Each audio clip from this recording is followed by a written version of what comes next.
তো emitter bias সার্কিটটা তো দেখলাম, এটা আর কি মানে অ্যাডভান্টেজ ডিসঅ্যাডভান্টেজ হচ্ছে বইয়ে দেওয়া নাই, বাট হচ্ছে এটা ইজিলি মানে সব প্রসেস স্মুথলি হয়, কারণ হচ্ছে একটা রেজিস্টার এমিটারে অ্যাড করা লাগতেছে।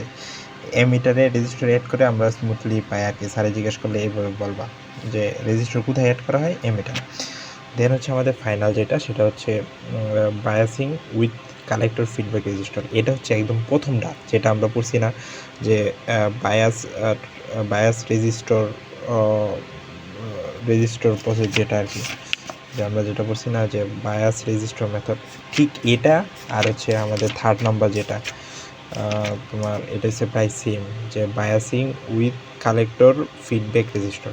তো আমরা প্রথমটার ক্ষেত্রে কি করছি, যে বেজ বেজ বেজ যে লাইনটা আছে এটার মধ্যে রেজিস্টার অ্যাড করছি, বিসি মানে হচ্ছে ইনপুট ভোল্টেজের সাথে কানেক্ট করছি। দেন হচ্ছে ভোল্টেজ লুজ হয়েছে, আইবি এখানে কমেছে এখানে আসছে। এখন ঠিক আরবিটা এখানে অ্যাড না করে আমরা অ্যাড করছি হচ্ছে এই যে আরসি এর নিচে থেকে লাইন দিয়ে অ্যাড করছি। তো ওইখানে ডিরেক্ট ইনপুট ভোল্টেজটা কমতো, এখানে ভোল্টেজ একবার আরসিতে কমার পরে আবার এই লাইনে প্রবেশ করে আরবিতে আবার ভোল্টেজ ডাউন হয়। দেন হচ্ছে ওই যে বি সমান সমান আমরা জানি তো আই আর, তো ভোল্টেজ ডাউন হইলে আই কারেন্ট কমে, তো কারেন্ট কমে দেন হচ্ছে আবার ওই যে বেস কারেন্ট হয়, ঠিক আছে।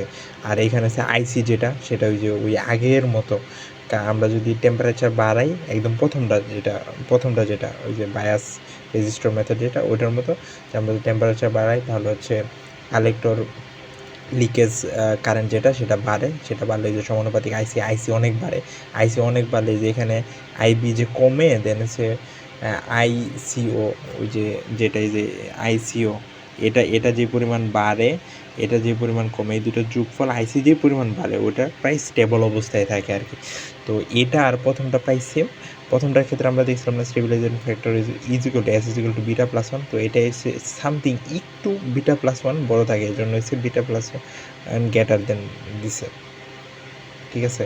তো এই বাকি প্রসেসটা কাইন্ড অফ ওরকম, জাস্ট আরবিটা আগে ডিরেক্ট বি থেকে ইনপুট পাইতো, এখানে হচ্ছে আরসি এর পরে লাইন গিয়া আরবিটা ইনপুট পাবে। তো স্যারে বললে আর কি এভাবে বলবে। অ্যাডভান্টেজটা ওই যে এরকম যে একটা রেজিস্টার অ্যাড করে, আমরা প্রথমটাতে দেখছিলাম না যে বায়াস ট্রানজিস্টর মেথডের ক্ষেত্রে একটা রেজিস্টার করে, সেটা হচ্ছে অ্যাডভান্টেজ।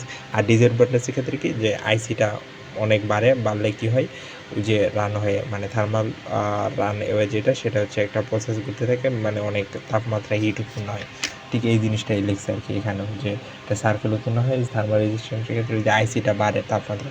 তো এটাও এখানে ক্ষেত্রে ডিসঅ্যাডভান্টেজ। তো আমরা এই তিনটার মধ্যে বাকি স্যার হচ্ছে তোমার এই যে ভোল্টেজ ডিভাইডার রয়েছে কালকে পড়াবে, আর স্যার জিজ্ঞেস করলে মোটামুটি যা বললাম এগুলোর মধ্যে জিজ্ঞেস করবে।